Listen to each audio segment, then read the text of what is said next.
Assalamualaikum warahmatullahi wabarakatuh. Waalaikumsalam warahmatullahi wabarakatuh. Alhamdulillah bi ni'matihi tatimmu shalihat. Asyhadu an la ilaha illallah wa asyhadu anna Muhammadan abduhu wa rasuluh. Allahumma shalli ala sayyidil wujud, sayyidil qaunain, sayyidina Ahmad wa ala alihi wal mahdi khalifatihi wa sallam. Amma ba'd. Para masyayikh, para habaib, para hadirin hadirat yang tentu dimuliakan Allah, tiadalah majelis yang lebih disukai malaikat kecuali dua majelis: majelis zikrullah, membaca Al-Quran, dan yang kedua majelis ilmu. Dan malam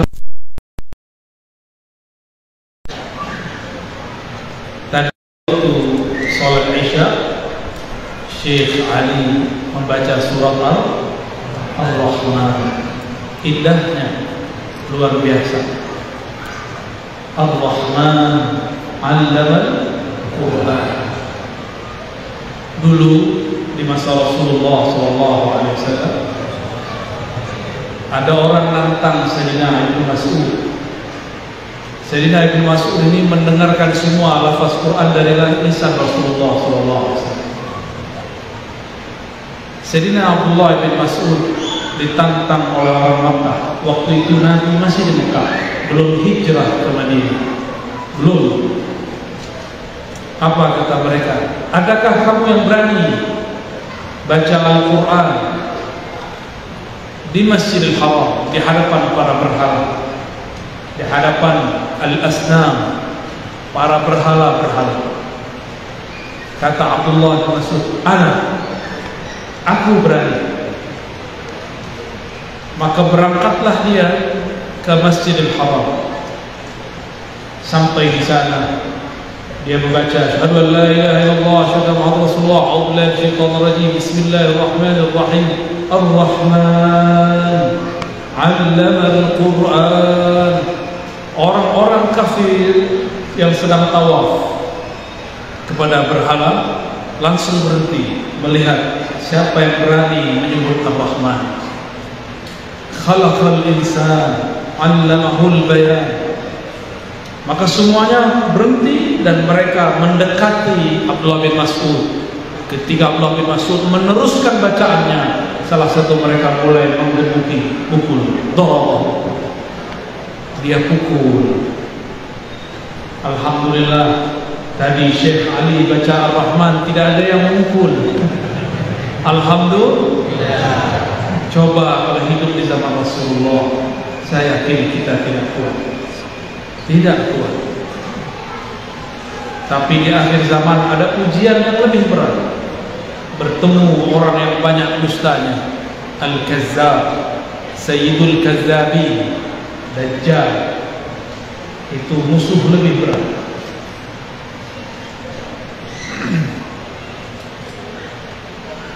Ternyata Ar-Rahman,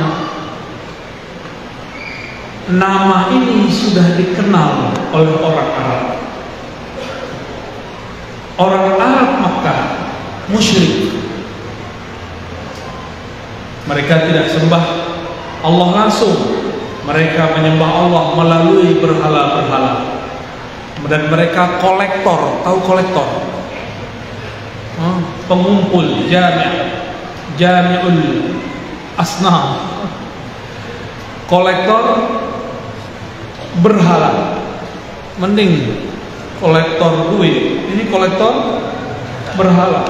Mending kolektor ijazah dan sanad, ini kolektor berhala. Mulai dari syaitan bernama Latta, Uzza, itu nama iblis semua yang menjelma jadi dewa. Ternyata ketika orang-orang musyrik Mekah berangkat beli barang di Yaman, saya lihat ada wajah-wajah keturunan Yaman sebagiannya. Yaman Lamu. Apa lama ya? Lama atau Lamu? Lama. Lama ya. Sampai di sana sudah ada tempat-tempat ibadah orang Yaman. Orang Yaman ternyata terbagi dua. Satu penyembah Isa, satu menyembah Rabb Isa. Dan mereka menyebut Allah dengan Rahman atau Rahmanan. Jadi orang-orang Yaman menyebut Allah Rahman. Usud punya usud.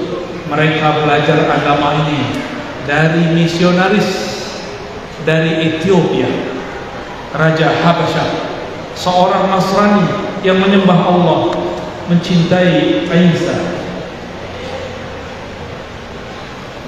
Ketika disebut Ar-Rahman, maka orang-orang Arab Yaman senang. Berarti ini nama Tuhannya. Tapi orang-orang kafir Quraisy, musyrik Quraisy tidak senang. Ya? Maka dalam hadis dikatakan, "Ma sami'at Quraisy", tidaklah pernah Quraisy sami'at, mendengarkan surah Ar-Rahman sampai Abdullah bin Mas'ud membacakannya di Al-Masjidil Haram. Selesai kisah Abdullah bin Mas'ud, tiba-tiba Rasulullah berkalam. Apa kata beliau? Sesungguhnya aku melihat kaum jin lebih cepat responnya, jawabannya ketika mendengarkan surat Ar-Rahman daripada kalian. Ra'aitul jinna, ra'aitul jan asra'u jawaban minkum, lebih cepat menjawab daripada kalian. Kalian ketika Allah bertanya, "Fabi ayyi ala rabbikuma tukadziban?" Diam-diam aja kan? Diam kan? Nah, malam ini kita turunkan satu riwayat, satu ilmu. Kalau ada imam baca surah Ar-Rahman, setiap ayat itu dibaca, apa jawabannya? Ini diriwayatkan oleh Imamuna Abu Isa At-Tirmidzi. Imam Tirmidzi murid Imam Al-Bukhari, kawan Imam Muslim. Apa kata Nabi?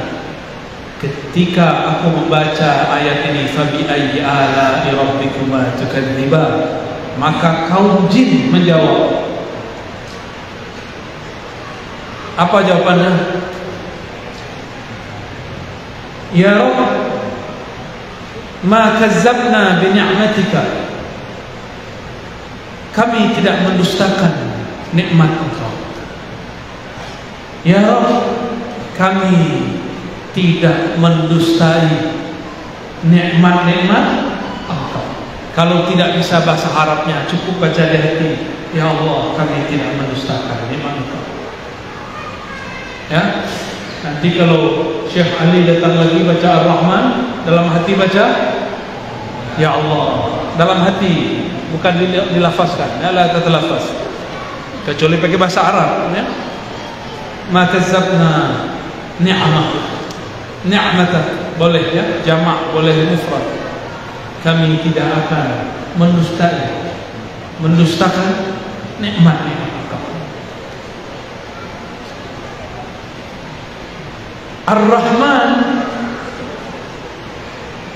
ini nama Allah yang berarti maha kasih sayang kepada semua makhluk. Apakah itu manusia, apakah dia beriman ataupun kafir, apakah dia hewan ataupun tumbuhan, apakah dia bebintangan ataupun pulau-pulau, gunung-gunung, semuanya dapat rahmannya Allah Subhanahu wa ta'ala. Jadi Rahman, kasih sayang Allah li jami'i khalqihi, untuk semua makhluknya. Maka siapa saja yang menyayangi semua makhluk, dialah Abdur Rahman, dialah Abdur. Tapi sayang sekali, banyak orang sekarang beragama baru tahu 1-2 ayat, baru mengerti hadis kullu bid'atin dhalalah, sudah berani membenci guru, sudah berani membenci syekh, sudah berani membid'ahkan tuan-tuan syekh yang mereka sudah bertahun-tahun mengabdikan melayani umat. Sungguh sayang, sangat disayang. Kita pun kasihan dengan orang seperti itu. Kita tidak pernah benci. Jika antum menyaksikan saya mengkritisi satu kelompok, saksikan, saya tidak membenci mereka. Saya sayang kepada mereka. Kadang sayang itu bentuknya lembut. Kadang kalau kita melihat anak kita salah, kalau kita sayang, marahi dia. Rahman Rahman. Siapa yang hatinya sudah terisi nama Rahman, pasti dia sayang semua makhluk. Tapi hafiz Quran, bisa baca Quran, bencinya setengah mati kepada sesama orang Islam cuma karena beda faham, maka di qalbumu belum ada Rahman. Itulah yang dimaksud Rasulullah, la yujawiz, imannya tidak tembus, imannya tidak tembus. Dia baca Rahman, dia baca Rahim, tapi dia tidak pernah menyayangi makhluk Allah. Malulah kepada Allah. Allah memulai setiap suratnya dengan Bismillahirrahmanirrahim. Tidak ada satu surat pun kecuali ada Rahman dan Rahim. Hatta surat Taubah Allah masih sisipkan di ujung dua ayat terakhir, wabil mu'minina raufur rahim. Bedanya, jika semua surat itu langsung Allah yang Rahman dan Rahim, sedangkan di At-Taubah Allah merahmati melalui kekasihnya Rasulullah SAW. Wabil mu'minin, yani Sayyidina Nabi SAW, raufur rahim. Inilah basmalah surat Taubah. Jadi ayat laqad ja'akum adalah basmalahnya surat Taubah. Oleh karena itu, guru kami dulu mengijazahkan, jika engkau mau umur panjang dan tahu kapan wafatmu, lazimkanlah baca laqad ja'akum 7 kali ba'da salat. Ya, mau amalkan? Ya, i'malu bih 7 marrat ba'da salat. Ya, laqad ja'akum rasulun min anfusikum azizun 'alaihi ma 'anittum harisun 'alaikum bil mu'minina raufur rahim. Fa in tawallaw faqul hasbiyallahu la ilaha illa hu 'alaihi tawakkaltu wa huwa rabbul 'arsyil 'azim. Orang yang baca ayat ini tiada masalah sampai kepadanya kecuali masalah itu kecil. Karena Rabbnya azim, Rabbul 'arsyil, jangankan memikul masalahmu, aras yang azim pun Allah pikul.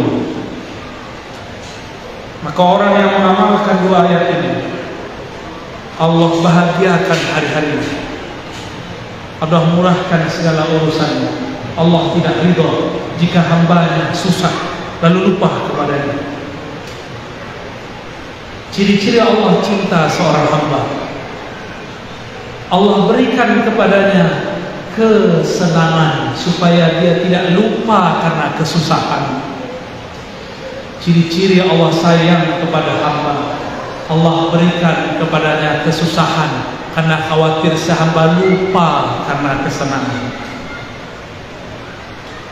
Maka jangan berburuk sangka kalau terjadi pandemi corona. Siapa tahu itu jalan Allah supaya kita ingat kepada Allah. Maka dunia ini berputar terus. Kadang nikmat, kadang musibah. Kadang nikmat, kadang musibah. Nikmat itu diberi supaya kita tidak bersuudzon kepada Allah. Tapi orang selalu diberi nikmat, maka dia akan lupa diri kepada Allah, ghaflah. Maka Allah karena sayang kepadanya dipindahkan rodanya ke bawah. Susahlah hidupnya sebentar, dia ingat lagi kepada Allah. Begitulah terus. May yuridillahu bihi khairan yusib minhu. Hadis sahih Bukhari, hadisun sahih. Siapa yang Allah kehendaki kebaikan baginya, khairan itu lebih dari sekedar baik. Khairan yani akhyaru, ahsanu. Khairan itu yang lebih baik dari yang terbaik. Khairan itu sesuatu yang Allah pilihkan, bukan si hamba yang memilih, Allah lah yang memilihkan. Siapa yang Allah kehendaki kebaikan yang lebih baik baginya, maka dia uji. Yusib minhu, maka dia sapa. Dan musibah ada dua, ada bisyar, ada bil khair. Kif mada yaqulu rabbuna wa nabluukum bisyarri wal khair. Masya Allah, kami uji kamu. Balak bahasa Arab artinya uji, diombang-ambing, diaduk-aduk, perasaannya diaduk-aduk. Lawannya bukan musuh yang di luar sana, lawannya dirinya sendiri. Tersinggungkah dengan kawannya? Tersinggungkah dengan orang beda faham dengannya? Jika itu terjadi, maka dia diuji. Diuji dengan khair, juga dengan syar, dengan kebaikan, juga dengan keburukan. Maka nikmat itu juga ujian, sebagaimana musibah itu juga ujian. Pilih mana, Pak? Maunya yang enak-enak? Tak bisa. Saya mau tanya, Bapak Ibu, sayang anak? Sayang anak, mau nggak anak tidak diuji? Maunya gitu ya? Maunya gitu. Oke, besok pas UAS, ujian akhir semester, nama anak kita tidak tercantum dalam daftar siswa yang diuji. Padahal Bapak Ibu sudah bayar, mau? Paham maksud saya? Kalau mau naik kelas, namanya harus tercantum sebagai orang yang diberi musibah. Bahkan kita cari-cari musibah itu ya. Sekolah itu kan musibah akal. Ya, mana yang muda-muda? Betul deh. Sekolah itu musibah akal. Nulis skripsi, meledak kepala. Alhamdulillah, saya diizinkan Allah nulis tesis untuk magister, nulis disertasi untuk S3. Hampir-hampir meledak juga. Justru saya daftar, Pak, minta diuji. Waktu kami S3, zaman-zaman kami dulu S2, ujian satu buku itu 7 kali. Waktu S3 sudah dikurangi jadi 5 kali. Kalau nama tidak muncul di daftar ujian, kita datang marah-marahi petugas. Nama saya kok nggak masuk? Kenapa manusia menuntut diuji untuk masalah akalnya? Karena dia tahu ujungnya dapat gelar doktor, LC, MA, sarjana alam gaib, SAG, SH, sarjana haul. Apa lagi? SM, sarjana mengaji Yasin. Apa lagi? Ada sarjana lain? Sarjana SM, sarjana roti, sarjana manakib, lengkap sudah. Ini kampung, ini kota Sambas, benar? Apa arti Sambas? Nggak tahu? Saya juga nggak tahu. Dulu waktu saya kecil saya dengar guru-guru saya cerita, guru-guru kami nulis buku. Di Sambas sana dulu ada ulama muncul, namanya Ahmad Khatib Sambas bin Abdul Ghaffar. Saya bermimpi maksudnya berangan-angan.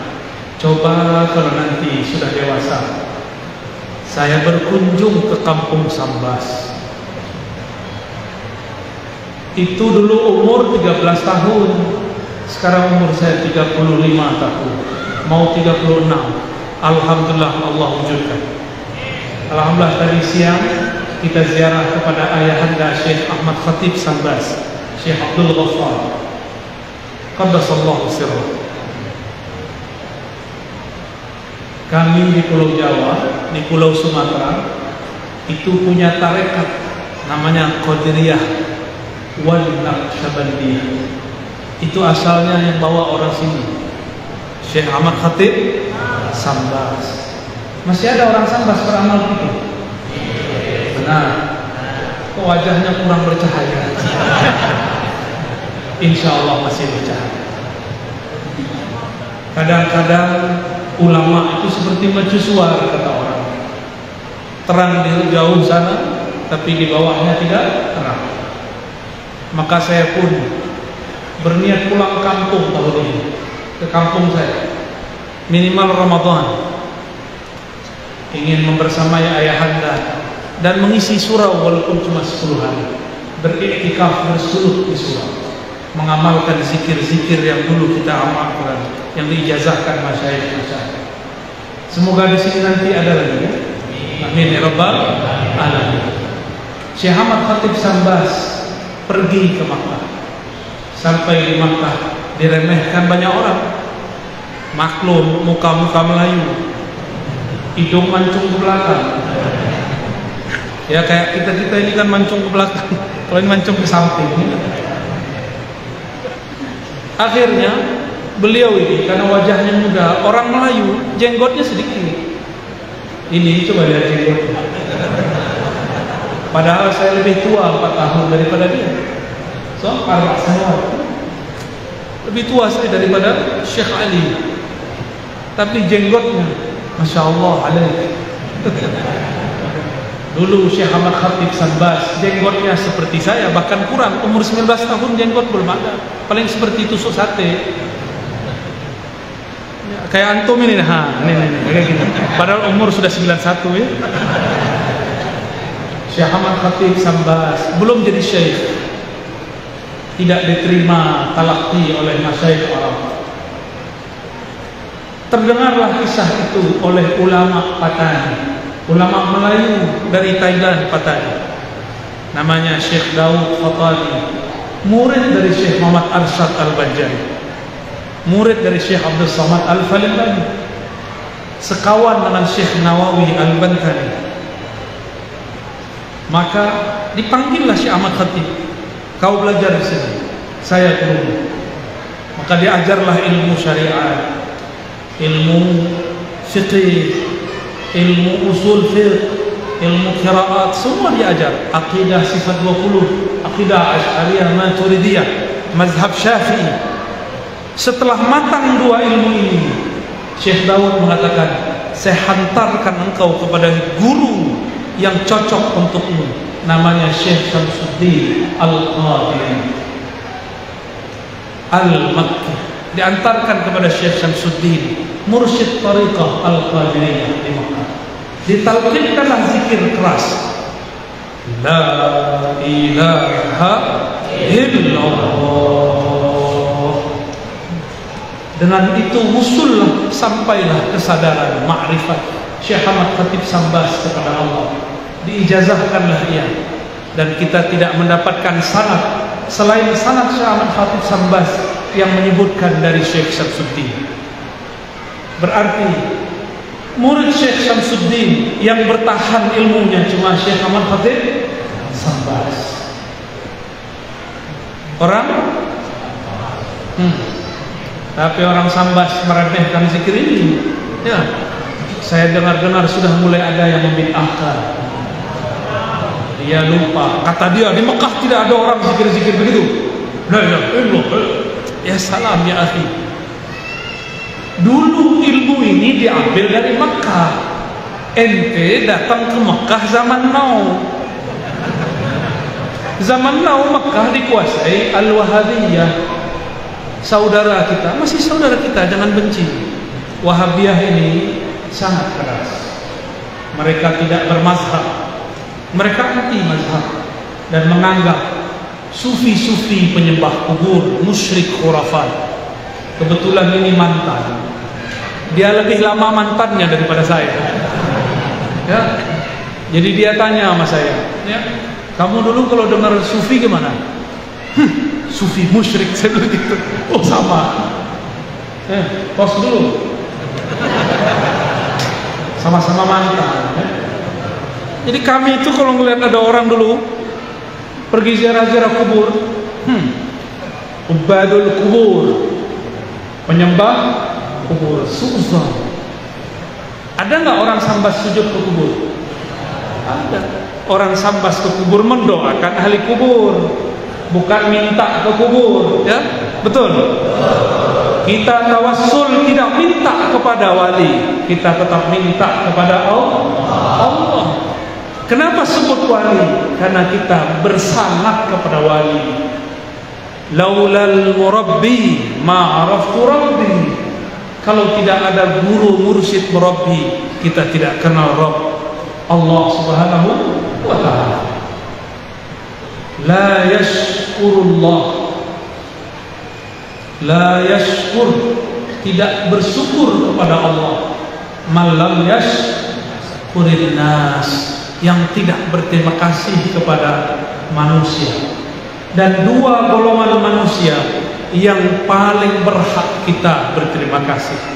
Satu, walidna, orang tua kita di sini. Yang kedua, murabbi ruhina, guru kita.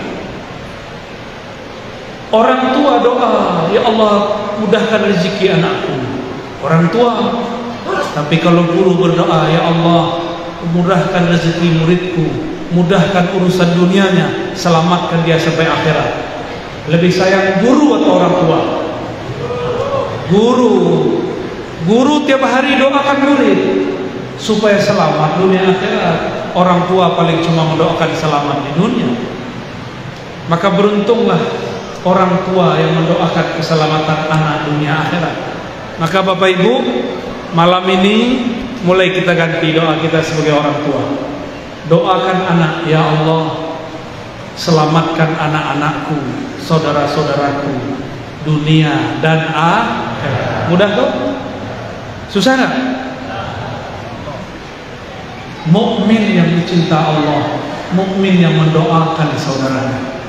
Maka disebut dalam hadis Muslim, doa paling mustajab, doaul muslim li akhi, doaul mukmin li akhi, doa seorang mukmin kepada saudaranya. Dan yang paling banyak mendoakan saudaranya adalah Rasulullah SAW. Lalu pewaris-pewaris Rasulullah SAW. Itulah sebabnya kenapa guru-guru mursyid diberkahi Allah, karena dia sayang kepada makhluk, dia mendoakan semua makhluk. Ya, guru-guru itu susah hatinya kalau melihat muridnya susah. Tapi apalah daya, dia pun hidup tidak begitu enak, tidak begitu sempurna. Maka Bapak Ibu saudara Allah, mengingat sejarah yang sangat mahal ini, mari bangkitkan kembali semangat rohani yang dulu dihidupkan oleh Syekh Ahmad Khatib Sambas. Dulu beliau pulang, ketemu Belanda balik. Sekarang nggak ketemu Belanda, nggak ada yang melarang zikrullah. Tanya sahabat saya ini, di Indonesia lah tempat paling bebas ngajar agama. Sahih? Indonesia baladna hada biladkum sah lidawah wa ta'lim. Di Mesir buat majelis begini datang askar. Mana izin? Sijil. Hatta liyaum, sampai sekarang. Apalagi pandemi, dah dapat izin, Pak. Fabi ayyi ala'i rabbikuma, nikmat apa lagi yang kamu tidak syukuri? Mulailah mendoakan ulama dan umara. Maka di khutbah-khutbah saya mengajak semua ulama, kritik silakan, tapi doakan mereka. Sepakat? Sampaikan kritik, tapi jangan lupa mendoakan. Emang enak dikritik doang? Kita aja dikritik gak suka, apalagi kita musuhan. Orang kritik kita baik-baik pun susah terima, apalagi antum kritik dengan kata-kata kasar. Maka berkata-katalah kata yang baik. Ya. Dalam hal ini saya bersyukur bertemu saudaraku-saudaraku semua, orang-orang yang mencintai Syekh Ahmad Khatib, wali min auliyaillah. Di Pulau Jawa ada Jawa Barat, ada Jawa Tengah, ada Jawa Timur, ada Banten. Di Banten ada Syekh Asmawi, bertorikot Qadiriyah, Naqsyabandiyah, jalur Syekh Ahmad Khatib. Di Jawa Barat ada Abah Anom. Abah Anom itu bahasa Melayu Syekh Muda. Di kampung saya kalau orang dapat ijazah tarekat yang masih muda, dapat gelar syekh muda. Tapi saya nggak mau terima gelar itu, saya gelarnya syekh aja. Nggak mau dapat gelar muda, sok-sok tua. Ya. Dan alhamdulillah guru saya tidak bilang kamu tidak syekh muda, kamu syekh. Dulu waktu masih umur 27 tahun diijazahkan thariqah Naqsyabandiyah oleh guru.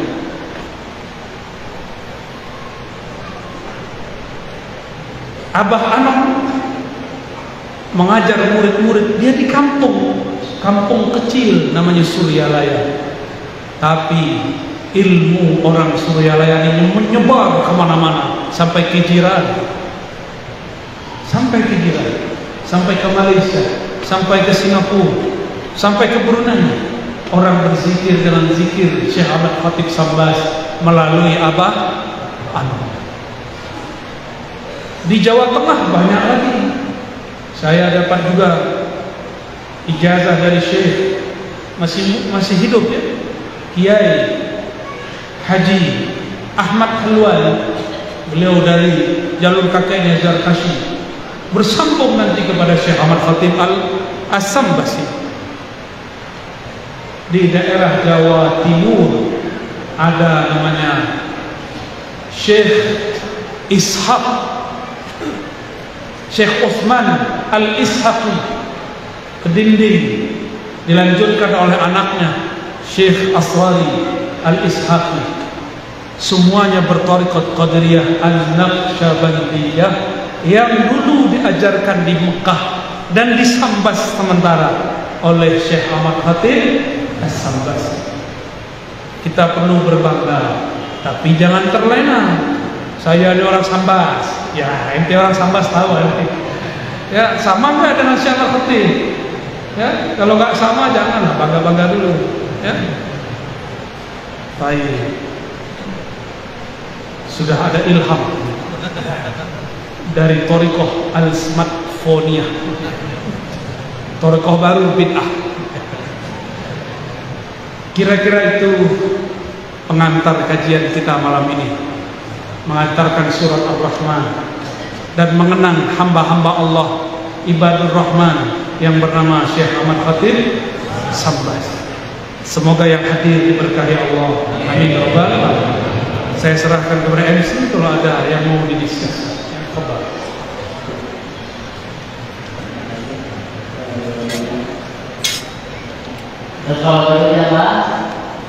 Allahumma shalli ala sayyidina Muhammad. Allahumma shalli ala sayyidina Muhammad. Allahumma shalli ala sayyidina Muhammad. Hadirin jamaah, jadi terima kasih dulu ya atas acaranya, mudah-mudahan bisa bermanfaat bagi kita para sahabat kita. Mudah-mudahan menjadi ilmu yang bisa diambil manfaat, kemudian bisa disampaikan kepada saudara-saudara khusus di kota Sambas kita. Baik, untuk acaranya kita buka sesi tanya jawab. Jadi untuk sesi tanya jawab ini, untuk sesi pertama mohon izin kita bagi menjadi 2 sesi insyaallah. Untuk sesi pertama kami persilakan untuk 2 orang penanya, baik jamaah laki-laki maupun jamaah perempuan. Silakan.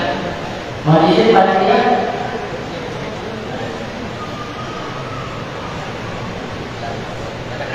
Boleh silakan. Fadhal izin.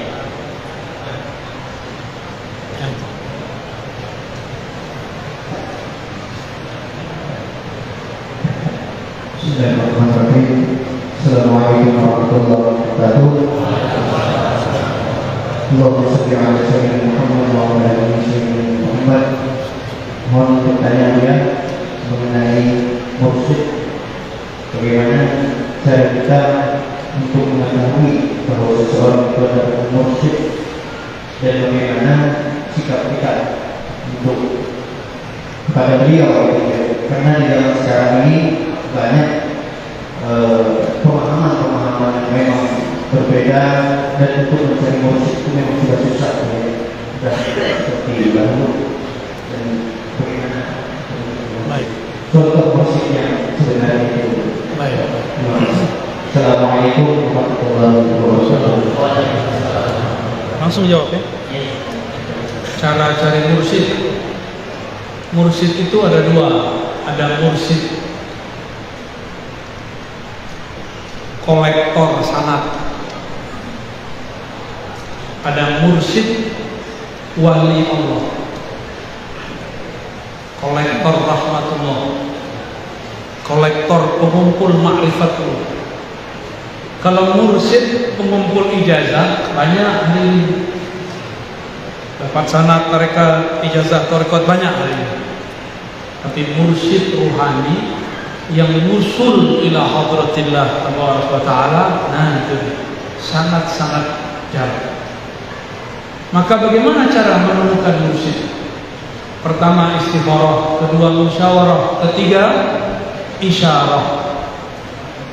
Min sa'adatil mar'i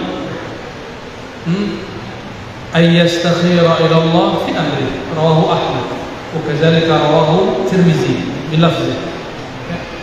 Ciri-ciri orang sukses, bahagia, selamat, beruntung, dia mulai berguru, bekerja, apapun itu dengan istikharah. Jangan istri dulu baru qarah. Jadi jangan cuma mau menikah istikharah, berguru pun istikharah. Istri teman tidur, teman makan, teman hidup, tapi enggak teman mati. Dia mati, kita masih hidup, atau kita mati, dia hidup. Satu hidup, satu mati. Katanya sehidup. Tapi kalau guru kita bawa ilmunya sampai ke alam barzakh, kita bawa sampai kepada mahsyar, ke mizan, sampai ke sirat. Jadi pertama apa? Sudah musyawarah, minta nasihat kepada ulama. Ulama yang mengerti tasawuf.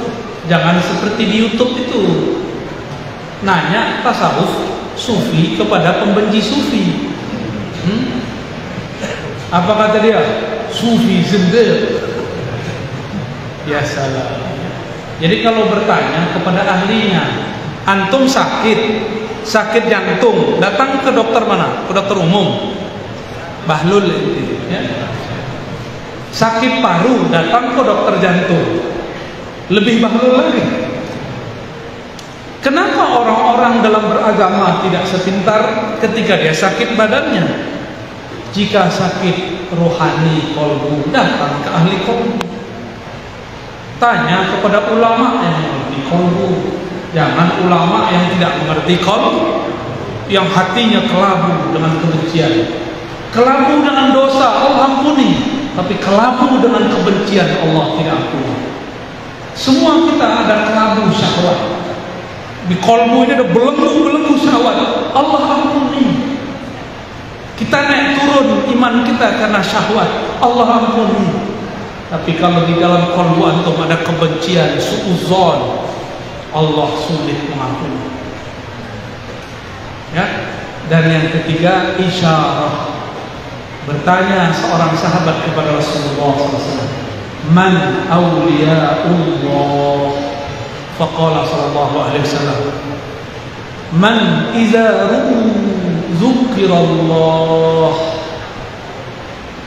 Siapakah wali Allah itu wahai Rasulullah? Lalu Nabi menjawab, orang yang jika engkau pandang mereka, yang jika mereka dilihat, diingat, dikenang, disimak kajian-kajiannya, kalam-kalamnya, petuah-petuahnya,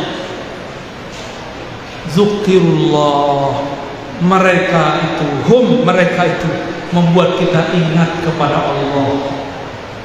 Kalau sudah bertemu yang begitu, pastikan dia mursyidnya antum. Itu mursyidnya kita. Jadi mursyid bukan yang berserban, ya. Itu mah gampang, Pak. Ini wajah-wajah preman, hidung mancung dikit, brewok, kasih serban. Syekh. Apa itu yang syekh? Ya? Ini wajahnya cocok ini. Wajah itu cocok Dato-nya. Ini Dato ini di Sumatera Barat dia Dato. Sampai di sini duduk di bawah. Udah brewok, hidung mancung, ya. Kasih serban, jadi Habib. Habib Wahabi. Marga itu apa? Marga Satwa. Baik. Bukan itu yang kita cari. Kalau antum mengatakan guru mursyid itu orang-orang yang berserban di Yaman, nyabit lumpur pakai serban. Kita hormat kepada serban. Saya dapat sanad serban dari guru saya, bersambung kepada serban Rasulullah. Tapi bukan itulah tanda seorang mursyid. Nanti ada masanya saya berserban, tenang aja ya. Sekarang masih senang dengan kopiah. Ini kopiah apa namanya? Biasa kopiah hitam ya. Karena saya masih merasa kolbu saya hitam, belum pantas pakai serban yang putih. Maka saya nggak berani pakai serban, serius. Hati saya tahu hati. Allah Maha tahu isi hati saya. Maka saya belum merasa pantas menggunakan imamatul Rasul Sallallahu Alaihi Wasallam. Ya, belum pantas. Insya Allah nanti fi yaumin ma, ya, di suatu saat jika Allah sudah takdirkan guru saya memerintah, saya pakai serban. Ya, nggak main serban pakai nafsu. Nanti malu-maluin serban. Ya, perban aja otaknya. Ya. Baik, sudah terjawab. Pertama apa? Istikharah. Kedua, musyawarah. Ketiga, isyarah. Berarti menggunakan sir. Wallahu a'lam bishawab.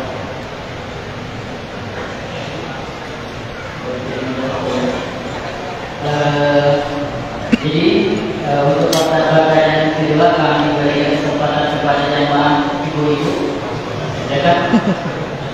Dan berdiri ibu Ilal ummahat. untuk memberikan mikrofon. Ummahat. Kita kan lebih siang. Bisa. Bicara sampai bisa selama belum. Semua mustalahat saya bisa. أحسن تتكلم بالإنجليزية حتى تلقي المحاضرة. إن شاء الله. تتعلم من زوجتيك.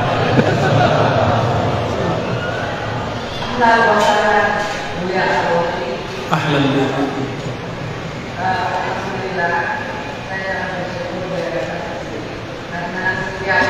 Dekatkan.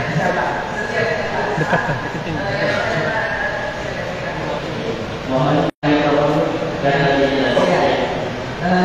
Yang saya tanyakan Abuya, ketika itu nama Abuya yang terbaik adalah wajah Abuya. Nah, setiap saya mau sholat, ketika mengingat Allah,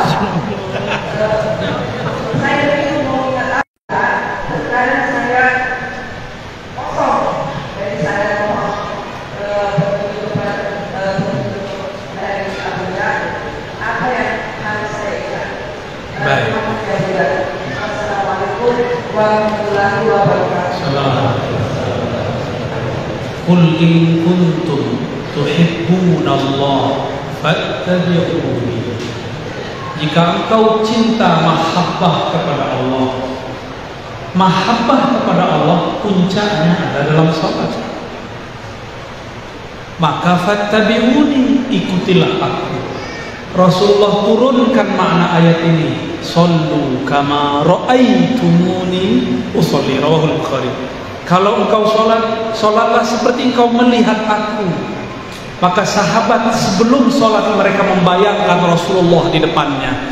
Itu disebut Rabitatul Syekh, Rabitatul Mursyid. Al-Mursyid al-Haqiqi Sayyiduna Nabi sallallahu alaihi wasallam. Cuma karena kita belum bertemu beliau, maka kita diizinkan bersanad, berijazah, berguru kepada orang yang punya silsilah sanad kepada Rasulullah sallallahu alaihi wasallam. Seperti Syekh Ali ini baca Quran karena tidak temu Rasul. Dari mana beliau ini tahu Al-Quran yang dia baca sama dengan Al-Qurannya Nabi? Karena ada gurunya. Maka tanya beliau ini, "Anta law kullama qabila taqra Al-Quran tazkur Syekh Muhammad." Nah, Anta muslim. Zindiq. Allahumma shalli ala Muhammad. Saya tanya sama beliau, antum kalau membaca Quran terbayang guru nggak? Cara membacanya, cara ngajarnya? Dia bilang iya. Saya langsung bilang ente musyrik. Dia jawab ani zindik. Pas ya. Sesama mantan begitu. Baik. As-salafi as-salih. As-salafi sadiqan. Anak kadzalik. Alhamdulillah. Jadi ibu, bapak semua, bolehkah berrabithah, mengkaitkan kolbu kepada guru? Bukan hanya boleh, itu perintah Rasulullah SAW. Karena sahabat gurunya Nabi, maka yang diingatnya Nabi. Kalau kita gurunya, guru ngaji di TPA, ya itu yang diingat. Yang sudah belajar zikir yang diingat guru zikirnya. Yang punya gurunya wali, ingatlah gurunya wali sebelum berzikir, bukan saat berzikir. Apa yang diingat? Kalau ingat guru, pasti ingat tekniknya guru, ajarannya guru. Maka mengingat guru bagian daripada mahabbatur Rasul. Man ahabba syuyukh ahabbar Rasul sallallahu alaihi wasallam. Siapa yang cinta guru-guru, mursyid-mursyid, syaikh-syaikh, kiai-kiai, maka dia telah mencintai Rasulullah sallallahu alaihi wasallam. Tentunya guru bersanad. Jadi itu boleh, namun sebelum sholat atau sebelum bergerak, sebelum ruku, teringat cara rukunya. Di dalam sholat pun masih boleh, tapi teringat gerakannya, teringat zikirnya. Itulah makna sallu kama ra'aitumuni usalli. Ahli fikih melihat Nabi sholat, keluarlah arkan wa syurut, rukun dan syarat, semuanya amal zahir. Ahlu at-turuq sufiyah, ahlul ma'arif al-ilahiyah, orang-orang ahli ma'rifat melihat Nabi sholat, maka yang terlihat oleh mereka kondisi rohani Nabi saat sholat. Itulah Sayyidina Ali, Sayyidina Abu Bakar, Sayyidina Umar, Sayyidina Utsman, Sayyidina Talha, Sayyidina Abu Mas'ud, sahabat-sahabat. Mereka sebelum sholat teringat bagaimana Nabi nangis, teringat Nabi ngangkat tangannya bagaimana. Bukan lihat buku Sahih Bukhari, ya. Kalau lihat buku bisa sholat gak? Buku bisa sholat? Maka sholat yang sah bukan membaca buku. Sholat yang sah mengikuti gerakan guru. Gurulah periwayat fi'il Nabi. Oleh karena itu, meskipun Imam Bukhari sudah wafat meriwayatkan hadis, yang selesai itu riwayat qauli. Riwayat fi'li, perbuatan, masih diriwayatkan oleh guru-guru ngaji, masyayikh sampai kiamat. Ahlul qiraah meriwayatkan lafaznya Nabi sampai kiamat. Sampai kiamat. Yang berhenti cuma riwayat Sahih Imam Bukhari. Tapi riwayat rohani Nabi tidak berhenti. Maka nur Rasulullah turun ke Sayyidina Ali, Sayyidina Abu Bakar, sahadah ulama sampai ke qalbu kita. Itulah yang bercahaya di qalbu. Itulah maksudnya jika engkau sholat, maka pandanglah aku. Sebagaimana engkau memandang aku, begitulah cara engkau sholat. Sebagaimana engkau memandang aku zikir, begitulah engkau berzikir. Tapi Nabi sholat, sahabat beda cara. Sayyidina Abu Bakar kalau takbir suaranya hilang, Allah langsung menangis. Dia tidak sanggup membaca nama Allah satupun. Bismillah, langsung suaranya nangis. Lain dengan Sayyidina Umar, seperti Syekh Ali tadi, ya. Bismillahirrahmanirrahim. Sekarang ada lagi cara baru. Bismillahirrahmanirrahim. Alhamdulillahirabbil alamin. Arrahmanirrahim. Salah. Itu enggak bergurunya kepada YouTube. Wali YouTube. Orang wali YouTube, dia wali YouTube.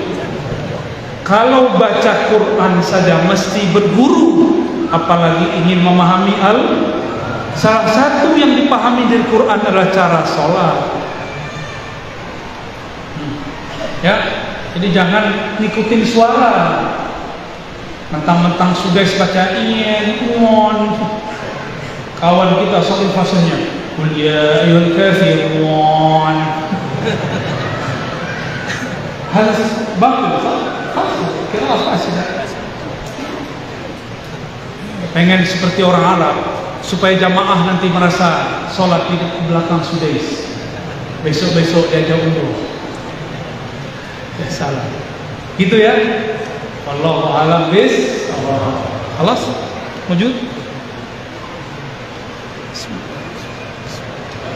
Kita buka sesi yang kedua. Kami beri kesempatan untuk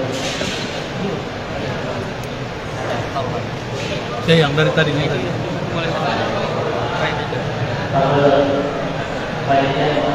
Jadi mengingat waktu, jadi mohon maaf kepada jemaah sekalian. Nanti mudah-mudahan doa bersama. Buya hari kembali sambat. Nanti kita bertemu memanjakan majlis yang sama. Doakan Allah.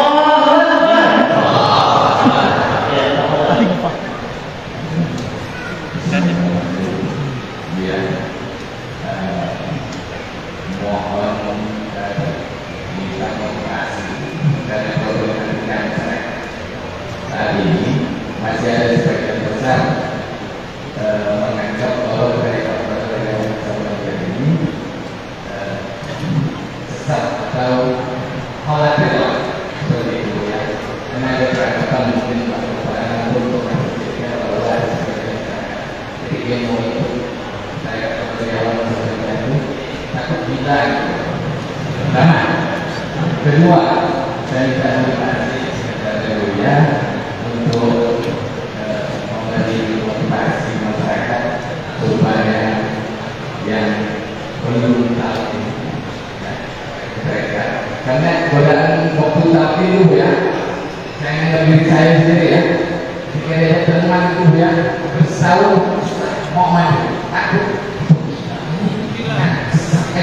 seperti itu ya jadi berbeda namanya ketiga terakhir mudah-mudahan kalau depan untuk yang datang Buya dan lain di sini. Amin.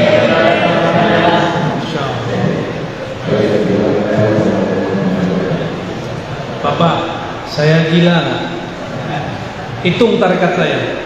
Samania. 1. Qadiriyah. 2, 3. Naqsyabandiyah. Hitung. Sudah berapa? Hitung lagi. Syaziliyah, Idrisiyah. Lagi, mau berapa lagi antum? Gabungan Qadiriyah, TKN, Naqsyabandiyah, Qadiriyah, Naqsyabandiyah. Udah berapa? Ada lagi Ba'lawiyah. Ada lagi Idrisiyah. Ada lagi Junaidiyah. Mau berapa antum maunya? Ada Akbariyah. Ada Dusuqiyah. Tuh kan pusing antum kan? Saya gila nggak? Kalau dokter begini gila, kalian lebih gila lagi. Ya itu mungkin dulu ada kasus Pak. Ada kasus orang gila belajar thariqat tambah gila. Orang berhati bening belajar thariqat tambah bening. Orang cerdas belajar thariqat tambah cerdas. Ahli Quran belajar tasawuf tambah ikhlas. Murid saya agak dulu takut talqin sendiri, nggak mau belajar thariqat. Dia hafiz Quran. Hafiz Quran berapa juz? Kirain ada 31 kalau disambas. dia bisa khatam sehari 40 kali. Saya tidak bisa pikirkan. Nah, dia khatam. Yaumun arba'in. Saudara, anak usul. Anak usul. Tilmis, saya punya murid. Lalu kita bilang, udah kamu kalau punya murid jangan sampai 40, 10 aja sehari. Ya. Sayyidina Utsman samanya khataman 8 khatam sehari. Ini dia coba 40. Gak tahu sehari atau 10 hari sih gak tahu. Mungkin masuk ke alam lain dia. Yadkhulu ila alamil malakut atau jabarut. Wallahu a'lam. Sayyidina Jibril satu nafas khatam Quran 70.000 kali. Sayyidina Jibril, tapi nafasnya nafas Sayyidina Jibril. Bukan nafas kita. Ahlul haqaiq mengerti ini. Ya? Jadi ini bukan bab syariat lagi, sudah bab masuk ke alam rohani. Tapi dia nih kalau mau khataman pusing dulu.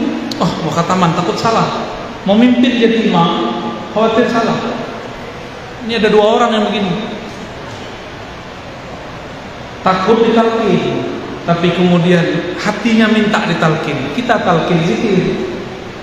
Sejak saat itu kalau takrir 1 juz cukup 3 sampai 5 menit. Takrir selesai. Langsung dia maju. Maka orang ahli Quran belajar zikrullah, zikir khafi, maka hafalannya tambah dhabit, tambah kuat. Ahli fikir belajar zikir, maka pemikirannya tambah tajam dan tenang. Hilanglah kesombongan. Orang kalau cuma belajar pemikiran, tidak belajar ilmu qalbu, bertambah ilmu, bertambah sombong. Mau? Tambah ilmu, tambah sombong, mau? Tambah hafalan, tambah sombong, mau? Maka harus belajar zikir. Belajar zikir, wadahnya cuma thariqah, gak ada lagi. Cuma belajar thariqah sufi, gak ada lagi. Syekh Ahmad Khatib Sambas membawa 3 ini: akidah Ahlussunnah, mazhab Syafi'i, tasawuf. Sebenarnya beliau mengajarkan 5 tariqah. 5 tariqah. Cuma disederhanakan jadi 2. Jadi tariqah beliau selain Naqsyabandiyah, Qadiriyah, ada lagi Anfasiyah, ada lagi Junaidiyah, ada lagi As-Samaniyah. Tariqatnya Abah Gurus kumpul. Digabung, disederhanakan menjadi An-Naqsyabandiyah dan Qadiriyah atau dibalik. Apakah Syekh Ahmad Khatib Sambas gila? Di Mesir ada Syekh Ali Jum'ah Zaki. Walaupun ada muskilah sia-sia, tapi karena zakiyah, betul-betul cerdasnya bukan main. Ada pertanyaan apa saja dijawab dengan hujjah yang sangat jelas. Mursyid tariqah, jadi mufti di Mesir. Ada yang namanya mirip dengan Ahmad Khatib Al-Minangkabawi. Beliau mursyid tariqat khalwatiyah. Tariqat apa? Gimana? Itu orang hebat semua, nggak ada yang gila. Antum yang gila. Jangan-jangan yang kita lihat itu orang gila belajar tariqat. Tapi ingat, ini bocoran rahasia kita. Setan nggak boleh tahu. Setan itu nggak rela orang kenal Allah. Iblis itu tidak ridho orang berzikrullah. Maka dia buatlah was-was dan isu.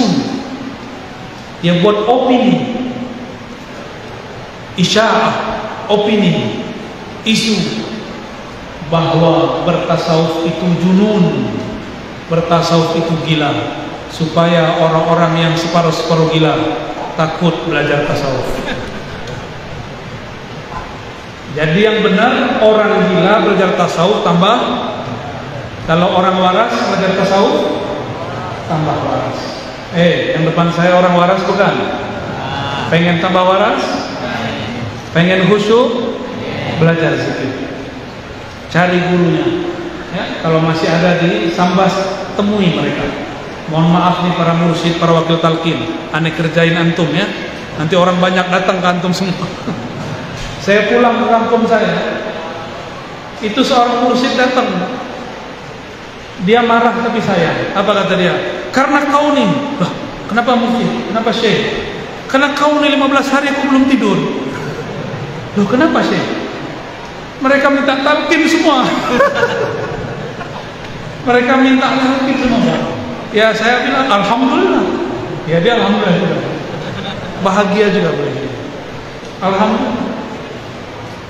Maka saya mengimbau kepada guru-guru mursyid, mulailah menata kembali biar rapi, jangan terlalu keras, jangan juga terlalu lembut, sedang-sedang saja. Jika bisa diringankan, ringankan. Karena zaman sudah berubah. Orang sekarang sudah bertorikot baru, torikot smartphone ini. Torikot baru, haram bid'ah pakai tasbih subhan, tapi tidak bid'ah pakai ya begitu. Baik, cukup ya, udah lagi, kelas ya. Saya mau jalan lagi ke apa namanya, Singkawang. Mohon izin, tidak dapat salam-salaman, cukup dengan hati saja. Mohon doa selalu, semoga saya istiqomah di jalan ini. Doakan saya, keluarga, teman-teman, kawan-kawan istiqomah di jalan ini. Saya doakan juga yang hadir menjadi kekasih-kekasih Allah. Al-Fatihah. Iya. Allahumma ya Rahman ya Rahim. Wahai yang Maha Penyayang, sayangilah kekasih kami baginda Nabi Muhammad sallallahu alaihi wasallam. Shalli ala habibina sayyidina Muhammad. Allahumma balligh salamana wa tahiyyatana ila sayyidina Nabi sallallahu alaihi wasallam. Ya Allah, sampai juga salam rindu kami kepada baginda Nabi Muhammad sallallahu alaihi wasallam. Ya Allah, qalbu kami penuh dosa. Qalbu kami penuh dengan noda dosa. Qalbu kami di dalamnya ada zulumat, kegelapan-kegelapan, ada kejahilan-kejahilan. Engkaulah yang meneranginya, ya Allah, ya Nur, ya man huwa nurun ala nur. Wahai pemilik cahaya, wahai yang menerangi alam semesta, terangilah alam qalbu kami dengan nur mengenal Engkau, nur ma'rifat kepada Engkau, nur zikrullah, menyebut-nyebut nama. Ya Allah, saksikan malam ini kami mengakui semua dosa-dosa kami, semua masa lalu kami yang penuh dengan maksiat, semua masa lalu kami yang penuh dengan kegelapan, semua masa lalu kami dengan penuh kebanggaan. Hanya Engkaulah ya Allah yang dapat mengampuni. Meskipun dosa kami sepenuh langit dan bumi, ya Allah, ampunan Engkau memenuhi arasy-Mu ya Allah. Maka birahmatika ya Rabb, faghfir lana wa li jami'il hadirin wal hadirat. Dengan rahmat Engkau yang maha luas, ya Allah, sayangi semua yang hadir, baik yang laki-laki ataupun perempuan.